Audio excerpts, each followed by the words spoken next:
तो उसके पीछे पीछे जाई जाना। In the name of Allah Almighty, who is the most beneficent and most merciful.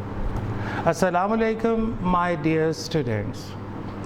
So it's going to be lecture number 7 of the series which has been assigned to me. So if you remember, if you can recall, in last lecture we finished from explanation. We were just dealing unit number 6, the poem The Echoing Green. उसका explanation तक का मुकम्मल हो गया था। तो आखिरी मैंने बताया था कि नेक्स्ट पे मैं आपके MCQs और सिनोनिम्स जो है वो भी साथ करवाऊँगा। उसमें कुछ तरीका कि एक से ज़्यादा जो है वो वर्ड्स जो उसके सिनोनिम्स होते हैं वो आखिर में बच्चे को कैसे प्रॉब्लम करते हैं। मतलब एक वर्ड है उसके 4, 5, 6 जो बड़ी डोमिनेंट किस्म के, उससे ज़्यादा भी होते हैं। तो आपको कम से कम एक से ज़्यादा तो सिनोनिम्स पता होने चाहिए। अब टेक्नोलॉजी का दौर है, आप AI को कमांड देते हैं, वो आपको जितने मर्ज़ी आप ले लें, उसमें से आप जो अच्छे लग रहे हो वो पिक कर लें। चूँकि देखिए ये इसलिए कह रहा हूँ कि सिनोनिम्स सपोज़ हमने सनशाइन लगवाई, तो क्या जो फाइनल पेपर बनेगा बोर्ड का, क्या वो पाबंद है कि इसी में से उसने उठाना है? बिल्कुल भी नहीं। तो वो फर्स्ट नहीं, second generation, third generation, fourth generation दे सकता है। So we ought to be ready. यही बच्चों को पीछे भी प्रॉब्लम होता रहा और मुसलसल अब चलना शुरू हो गया कि हमने तो ये किए नहीं, या हमें वो सिनोनिम्स ही नहीं मिले जो बुक पे थे। ये बात तो कभी भी हमने नहीं कही थी कि यही वाले आएंगे। रूल इसका सिनोनिम्स का ज़रा जान लीजिएगा बेटा। मैंने उस दिन पिछले में भी बताया था, अगर आपको जो अंडरलाइन वर्ड है उसका उर्दू में मीनिंग पता है तो देयर आर ऑलमोस्ट 98-99% चांसेस कि आप पहुंच जाओगे। फिर स्कीम क्या होती है कि उसमें जो 4 ऑप्शंस होती उसमें 3 इंटोनिम्स होते हैं, यानी बिल्कुल उलट हो गए। एक सिनोनिम होता है। आप अगर प्रॉब्लम आ रही है, ना भी आ रही हो तो फिर भी आपने देखना है। सबसे पहले एहतियात से देखें, वो जो 3 नहीं है पहले उन्हें कंफर्म करें, फिर जो बचता है वो फॉर श्योर आपके लिए, चाहे डायरेक्टली आपने वो वर्ड देखा या नहीं, जो बचेगा वो आपका जवाब होता है। तो इसको हम करते हैं। मैं तरीक़ाकार ये होगा कि मैं सेंटेंस और उस वर्ड तक आऊँगा, आपको उर्दू में मतलब बताऊंगा, फिर मैं चारों ऑप्शंस बोलूँगा। आपने अपनी बुक्स खोल लेनी सामने, और बेटा एक रिक्वेस्ट के उसके ऊपर सिर्फ अगर निशान लगाना है तो लेड पेंसिल से हल्का सा, क्योंकि उसे रिमूव करके बाद में आपने प्रैक्टिस करनी होती। अगर आपने ये बॉल पॉइंट से लगा लिया तो बाद में आपने सिर्फ रट्टा मारना, आप देखोगे नहीं किसी को, फिर अपने आप को असेस कहाँ से करोगे? तो ये प्रॉब्लम हो जाती है। इसलिए प्लीज़ बेटा लेड पेंसिल, और वो भी लाइट सा आपने मार्क देना ताकि जब रिमूव हो तो कोई साइन ना रहे पीछे। अब इस के अंदर हम जब आएंगे तो कुछ चीज़ें हमारे सामने आएंगी, जैसा कि ये देखें बोर्ड पे मैंने ये लेक्चर नंबर हमारा 7 है, और आज का जो हमारा टॉपिक है वो MCQs और सिनोनिम्स हैं, राइट। और पोएम एक्विंग ग्रीन के यूनिट नंबर 6 है। इसमें ये एक टर्म है पर्सोनिफिकेशन, ये आगे आती है तो मैं इसको समझाता हूँ। ये इसकी डेफिनेशन लिखी हुई है यहाँ पर, बेटा गौर कीजिए। मैंने कुछ वर्ड्स लिखे हैं, मतलब एग्ज़ाम्पल के लिए कि किस तरह से आपसे इसके डिफरेंट सिनोनिम्स होते हैं, तो वो आपसे कोई सा भी पूछ सकता है, तो आप इसके लिए तैयार रहे। अब अगला सवाल है तैयार रहना कैसे है? बेटा I have already told you, आपके पास टीचर्स भी हैं, आप उनसे भी कह सकते हैं कि सर अगर कोई और सिनोनिम इसके अलावा हो तो। सेकेंडली टेक्नोलॉजी आपके पास है, व्हाट्सएप पे आप वर्ड देते हो, वो आपको पूरी लिस्ट निकाल देता है। उसमें से आप देखें जो आपको ज़्यादा अपील कर रहे हैं वो निकाल लें। तो 4-5 इस तरह से आप अगर आप हाथ से लिखोगे ना उसके साथ, वो आपको देर बाद याद रहेगा, उसको क्रैम करने की ज़रूरत नहीं है, बस क्रैमिंग से बचना है। अब मैंने आपके सामने एक वर्ड लफ्ज़ आया जो उर्दू में नुमायाँ, तो अब उसकी 5 तरीक़ों से, इससे ज़्यादा भी बनती हैं, जस्ट टू टेल यू कि इसकी एक इंग्लिश नुमाया की होती है प्रोमिनेंट, एक इसकी इंग्लिश होती है इमिनेंट, एक होती है कॉन्स्पिक्यूअस, एक होती है स्टैंड आउट, एक होती है डिस्टिंग्विश्ड, यानी ये सारी नुमाया। अब यहाँ पर एक बड़ा ही कॉमन सा एक लफ्ज़ है नाराज़ होना, एंग्री। इसकी एक सिनोनिम है ऑफेंडेड, नाराज़ होना का। अगर नाराज़ है तो ऑफेंडेंस हो जाती है अगर नाउन के तौर पे। क्रॉस्ड, एनॉयड, मतलब ये सारे वर्ड्स कहीं ना कहीं आपने देखे होते हैं, बस उसको एक स्ट्रीमलाइन करना होता है। डिस्ट्रक्शन है, ये लफ्ज़ एक है, बड़ा कॉमन यूज़ होता है, तबाही। तो इसकी एक तबाही की इंग्लिश डिस्ट्रक्शन आ गई, एक आ गई रुइनेशन, एक आ गई डेवस्टेशन, एनीहिलेशन, एक कैटास्ट्रॉफी, एक अपहेवल, लेज़ी, ये भी बहुत ही ज़्यादा यूज़ होने वाला है। लेज़ी, क्या लेज़ी से आगे हमें कुछ पता है? आपको काफ़ी कुछ पता है, शायद स्ट्रीमलाइन नहीं हुआ। स्लगिश, बहुत ही प्यारा, अट्रैक्टिव है ना, स्लगिश। इंडोलेंट, ये इक्वल रैंक पे मैं करता हूँ, मुझे दोनों ही इतने इक्वल अट्रैक्टिव लगते हैं। Sluggish, indolent, inactive, idle, slack. अब इस तरह से आपने उसकी एक लिस्ट जब बनाएंगे साथ, तो वो साथ साथ ही करना पड़ेगा। ख़ास तौर पे देखें बेटा, जो टॉप स्लॉट के बच्चे हैं ना, ये जो इंग्लिश का या बाकी चीज़ों में आपने क्रिएटिविटी अगर करनी, तो सबसे पहले आपके पास तकड़ी वोकैबुलरी होनी चाहिए, उसके ऊपर रूल्स का इत्तलाक होता है। देखिए, एक पहले वोकैबुलरी क्यों? दुनिया में बेटा पहले इंसान आया था कि कानून? ऑफ कोर्स इंसान आया था। कानून उन इंसानों को ऑर्गेनाइज करने के लिए, इसका मतलब है कि कवानीन जो है वो इंसानों के लिए होते हैं, इंसान कवानीन के लिए नहीं होते। इसी तरह वोकैबुलरी को आप समझें, इंसान है, पहले वो इकट्ठी करेंगे, फिर उसके ऊपर रूल्स अप्लाई करेंगे। अब खाली लाइन पे तो नहीं रूल्स अप्लाई कर देने, कुछ लिखे पे आएंगे तो ही रूल्स अप्लाई होंगे। इससे अपनी वोकैबुलरी को बढ़ाने का इससे बेहतर दो तरीके, एक तो ऐसे जब आप रीडिंग कर रहे हैं और उसमें डिफ़िकल्ट वर्ड्स के मीनिंग आपको आए। सेकेंडली, जब आप ट्रांसलेशन कर रहे होगे इंग्लिश टू उर्दू तब भी, और पर्टिकुलरली रीट्रांसलेशन जब आप उर्दू से इंग्लिश करते हो, तो बहुत सारी डिक्शन आपके पास आती है। तो ये बेस्ट वेज होते हैं। आप ऐसे नहीं होएगा कि आप पकड़े और सारे रट दे, और रट भी लिया लेकिन वो ड्यूरेबल नहीं होता, उसकी लाइफ जो उसका दौरानिया बहुत थोड़ा होता है याद रखने का। No, let's come to the book. Page 321 है मेरे पास, इसके सिनोनिम्स की एक्सरसाइज का, यूनिट नंबर 6 का, आपकी सनशाइन कॉम्प्रिहेंसिव से। पहला देखते हैं जी, the sun does arise. Arise होता है तलू होना, निकलना, जाग पड़ना। स्लीप नहीं हो सकता, रेस्ट आराम करना नहीं हो सकता, सेट कहीं फिक्स होके बैठ जाना नहीं हो सकता, तो फिर राइज रह गया। तो आपका ऑप्शन आ गया राइज। इसलिए तसल्ली के साथ, and make happy the skies, happy. अब मैरी भी इसकी एक इंग्लिश होती है, MERRY, वो आगे जाके आ जाएगी। तो हैप्पी, अब इसमें हमने देखना है कि एंग्री नाराज़ तो नहीं आ सकती, वरीड परेशान होता है, ये भी नहीं हो सकती, वीक कमज़ोर, ये भी नहीं हो सकती, तो जॉयफुल रह गया।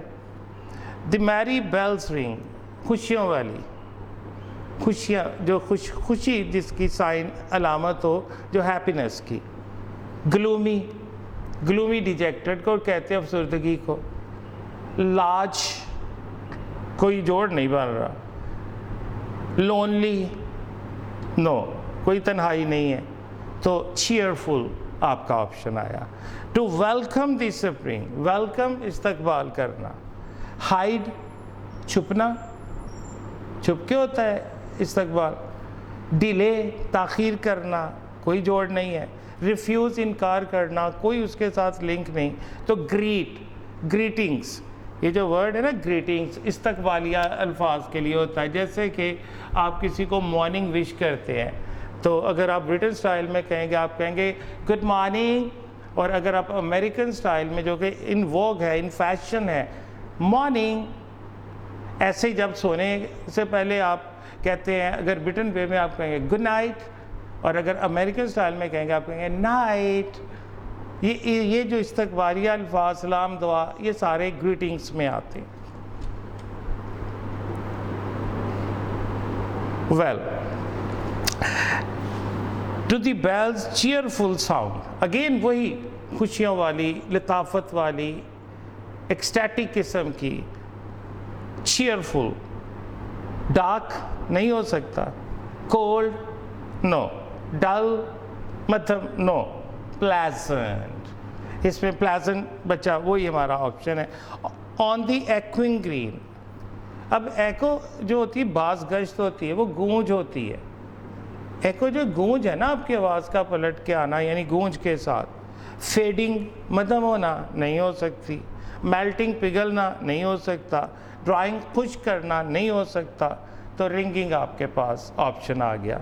Does laugh away care, care परेशानियों को कहते हैं, तो लॉफ अवे यानी परेशानियों को भगा देना, ख़त्म कर देना, निकाल देना।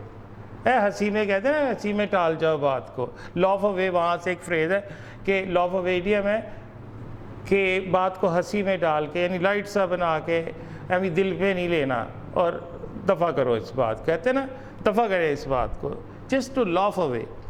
तो थिंक ओवर, ये तो आप इन्वॉल्व हो रहे हो सोच के। तो एक्सेप्ट, कबूल करेंगे तो लड़ेंगे फिर आप।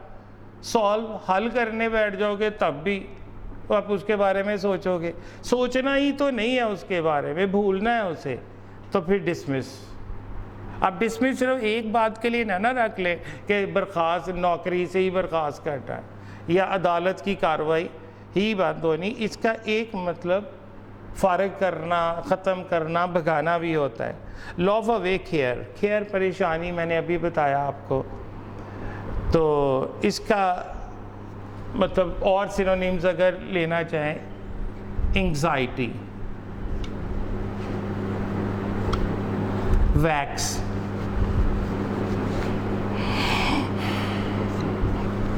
मैं तो इस तरह से एक एक दो दो करके जो भी इसके साथ आ रहे हैं,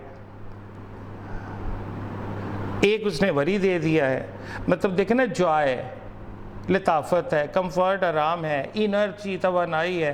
ये केयर तो नहीं हो सकती, ये फ़िक्र तो नहीं हो सकती। तो फिर फ़िक्र क्या बचती है तफक्कुरात में? वरी।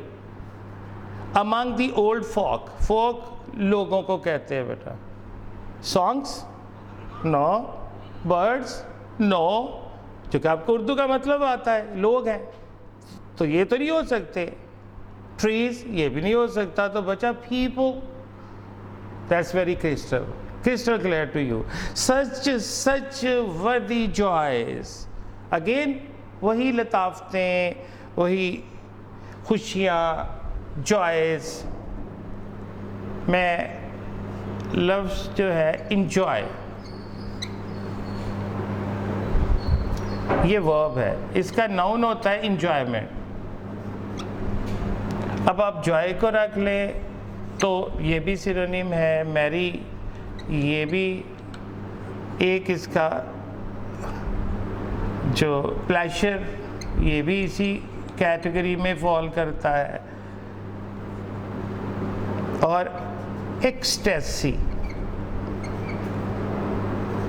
ये बड़ा अनकॉमन है, एक्सटेसी। एक इसके लिए आएगा overjoyed, overjoyed, overjoy, sorry, noun दे रहे हैं हम, ये तो एडजेक्टिव बन जाना। Enjoyment, ecstasy, overjoy. ये जो होता है ना सेंटेंस कि मेरा दिल बाग बाग हो गया है, तो एक तो इंग्लिश उसकी जो सही वाली वो ये हो सकती फिर कि my heart has become garden garden. So will you accept that? तो डेफिनेटली आप एक्सेप्ट नहीं करोगे तो फिर क्या है? तो मेरा दिल बाग बाग हो गया है। You will be somewhat surprise to know that कि इसकी इंग्लिश ये बन रही, ये देखिए अगर आपको नज़र आ रहा है तो मेरा दिल बाग बाग हो गया। तो मैं लिखूँगा आई एम ओवरजॉयड या आई एम एक्सटैटिक। मेरा दिल बाग बाग हो गया, मेरा दिल बाग बाग हो गया। आई एम ओवरजॉयड और आई एम एक्सटैटिक। तो अगेन जो है इसमें फ्लैशेस आ गया इन आर यूथ टाइम, यानी कि जवानी के दिनों में जब नई नई बलूगत या सरे बलूगत को नहीं पहुँचे, जब बच्चे थे और जवानी अपना सर निकाल रही थी। Retirement no, old age no, free time and leisure time no. तो एडोलेसेंस आपका ऑप्शन है, यानी जवानी का वक्त। जब इंसान बच्चा जवानी की दहलीज पे खड़ा होता है वो एडोलेसेंट होता है। Till the little ones very होता है बेटा टायर्ड, बहुत थका हुआ, फटीग्ड यानी थका हुआ, एक्टिव नहीं, प्लेफुल नहीं, एक्साइटेड नहीं, तो टायर्ड या फटीग्ड, टायर्ड या फटीग्ड, FATIGUED, फटीग्ड। फटीग ये इसका नाउन हो गया, फटीग्ड उसका एडजेक्टिव। यहाँ पर वो एडजेक्टिव मांग रहा है हमसे। द सन डज डिसेंड, सूरज उतरता है, नीचे आता है। यहाँ एक तो पहले सिनोनिम से एक और चीज़ साथ बताता हूँ। द सन डज डिसेंड, उतरना, अपीयर ये तो ऊपर जा रहा है, राइज ये भी ऊपर जा रहा है, ग्लो चमकता है, ऊपर है तो चमक रहा है, तो डिसेंड तो नीचे आना है, तो गो डाउन। अब ये एक पोएम के हवाले से ज़रा इसी लाइन को पकड़ें। ये एक एग्ज़ाम्पल है, प्राइम एग्ज़ाम्पल है। पोइट्री की एक टर्म होती है पर्सोनिफिकेशन। ये मैंने ऑलरेडी बोर्ड पे तैयार करके रखा हुआ है, तो प्लीज़ ज़रा ये इधर सर कैमरा ज़रा फिक्स कीजिएगा। पर्सोनिफिकेशन, पर्सोनिफिकेशन यानी तजसीम साजी। इसका मतलब होता है बेटा टू एट्रीब्यूट। एट्रीब्यूट होता है अता करना या देना। To attribute some animate, animate होती है जानदार, क्वालिटीज खूबियां। टू सम इनएनिमेट, इनएनिमेट बेजान को कहते हैं, थिंग्स अशिया, इज कॉल्ड पर्सोनिफिकेशन। अब दोबारा देखें, to attribute some animate qualities to some inanimate things, कुछ बेजान चीज़ों को कोई जानदार खूबियां अता करना या खूबी अता करना। सिंगुलर में भी रख सकते हैं, प्लूरल में भी। किसी बेजान चीज़ को कोई जानदार खूबी या खूबियां अता करना, यानी उसके अंदर डाल देना, इसे पर्सोनिफिकेशन कहते हैं। आपकी जब ये आएगा लाइन तो उसमें ये पर्सोनिफिकेशन की एक प्राइम एग्जांपल है ये जो लाइन पढ़ी। इसके ऊपर क्वेश्चन भी बन सकता है, इसलिए ये डेफिनेशन अच्छे से लिख लीजिएगा। To attribute some animate qualities to some inanimate things is called personification. Examples देखे बेटा इसकी, तो एग्जांपल्स है, फॉर इंस्टेंस इसमें से बुक में से मैंने ली, द सन डज डिसेंड, नीचे उतरना। बेटा क्या कोई बेजान चीज़ नीचे उतर के ऊपर जा सकती है? नो, ये तो जानदार की खूबी हुई। तो उस सूरज को एक जानदार खूबी था, खुद से तो वो कुछ नहीं कर रहा, ऊपर नीचे जैसे ह्यूमन बीइंग या एनिमल्स या बर्ड्स कर सकते हैं, वो तो नहीं कर सकता, बट वो कर यहाँ पे दिखा दिया गया। तो ऐसी उतरना, चढ़ना, नीचे आना, ऊपर जाना, ये वो जानदार खूबी है जो बेजान सूरज को अता करके उसको पर्सोनिफाई कर दिया, यानी उसे एक लिविंग बीइंग के तौर पे पेश किया। That is called personification. एक और एग्जांपल मैंने दी है, books are my best friends. तो बेस्ट फ्रेंड्स तो इंसान होते हैं या एटलीस्ट जानदार होते हैं। दरख्त तो बेस्ट फ्रेंड भी होते हैं, किताब तो बोलती नहीं है, वो तो नहीं बातें करती। अगर हम रियलिटी में देखेंगे तो इमेजिन किया कि उसके अल्फाज उनसे गुफ्तगू कर रहे हैं, तो अब बेजान किताब को एक जानदार क्वालिटी एट्रीब्यूट करके आपने बुक को पर्सोनिफाई कर दिया। नीचे देखे, the pen is a mighty weapon, एक बड़ा ताकतवर हथियार होता है। वेन एवर इट स्पीक्स, अब बोलता तो नहीं है बेजान चीज़, कोई बोलती थोड़ी है, इवन एनिमल्स भी नहीं बोलते इस तरह, तो उनके खैर अपनी एक लैंग्वेज होती है, चले आप वहाँ तक मार्जिन दे लें, कोई बेजान चीज़ तो नहीं बोलेगी। When ever it speaks the truth, जब ये सच बोलती है, द करप्शन इज एक्सपोज, तो बदनवानी बेनकाब होती। ये चीज़ें तो ह्यूमन बीइंग्स कर सकते हैं। तो अब क्या किया गया, यहाँ पर एक इनएनिमेट पेन को ये स्पीक द ट्रूथ और एक्सपोज करने वाला एलिमेंट बना के आप हमने इसको पर्सोनिफाई कर दिया। इज इट क्लियर बेटा? I am sure it is. Are sports have an end, end होता है खात्मा। Easy one, start, break, point तो नहीं हो सकता, finish. Around the laps of their mothers, गोद, गोद। हैंड्स गोद तो नहीं होते, आर्म्स बाजू गोद तो नहीं होते, हेड्स सर गोद तो नहीं होते, तो बचा क्या है? नीज, गोद ये नीज के ऊपर यानी घुटनों के ऊपर बिठा लेना। Like birds in their nest, nest घोंसला होता है, तो परिंदों का घर होता है। फेंस, फेंस कहते हैं वो जो बाड़ लगाई होती है ना खारदार तार से या किसी चीज़ से एक एरिया को कवर किया होता है, जिसे कॉर्डन ऑफ करना कहते हैं, वो फेंस होती है, जंगला वगैरह। नेस्ट तो नहीं होता ये, विंग पर तो नहीं होता, क्लाउड बादल तो नहीं होता, तो क्या होता है फिर? होम होता है, परिंदों का घर है वो। 17 पे are ready for rest, rest अब आराम करना होता है, आराम मतलब कंफर्ट, राइट। एक सिनोनिम आपको यहाँ मिलेगा, तो एक टेक रेस्ट का कॉन्सोलेशन, एक आपके पास आ रहा है यहाँ पे रिलैक्सेशन।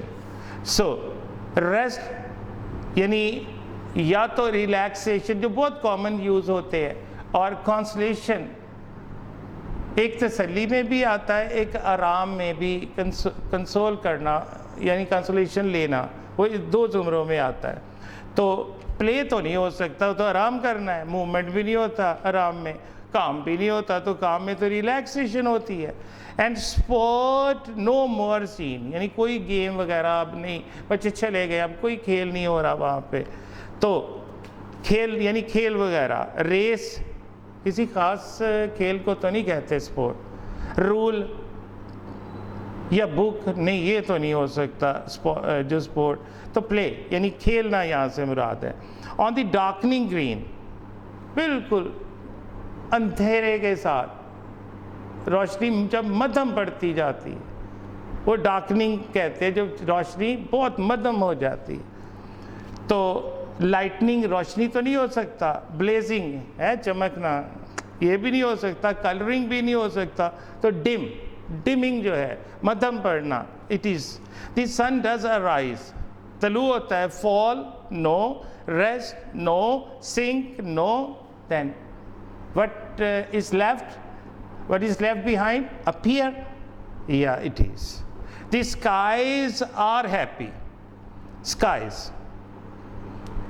skies इसको firmament भी बोलते हैं, उफक के लिए firmament, firmament भी होता है, cosmos भी आता है, और heavens भी बोलते हैं। यानी मेन जो मेजर जो स्काई के सिनोनिम्स हैं वो ये हैं। इसमें हम देखते हैं माउंटेन्स तो नहीं हो सकता बेटा, skies no, water no, lands no, heavens, heavens या फर्मामेंट, ये डोमिनेंट, फर्मामेंट या हेवंस या स्काई, ये तीन इस तरह से बहुत कॉमन यूज होने वाले। They laugh at or play, play खेल को कहते हैं, task no, fight no, plan no, तो गेम बचा। Old John does laugh away care, does laugh care वही परेशानी मुसीबत, तो जॉय गेम या स्किल नहीं हो सकता, trouble. To the bells cheerful sound, cheerful बड़ी खुशियों वाली, लताफ्तों से बड़ी, joyous. And make happy the skies, अब यहाँ पे उसने फॉर्मामेंट दे दिया। मल्टीपल चॉइस पे आइएगा। How much time is left sir? Can you tell me the exact time right now of the lecture? 25 minutes. Well beta, I'll discuss multiple choice questions in the next lecture inshallah, so you'll get it very soon. So मिलते हैं एक short break के बाद। Stay blessed बेटा, अल्लाह हाफिज़।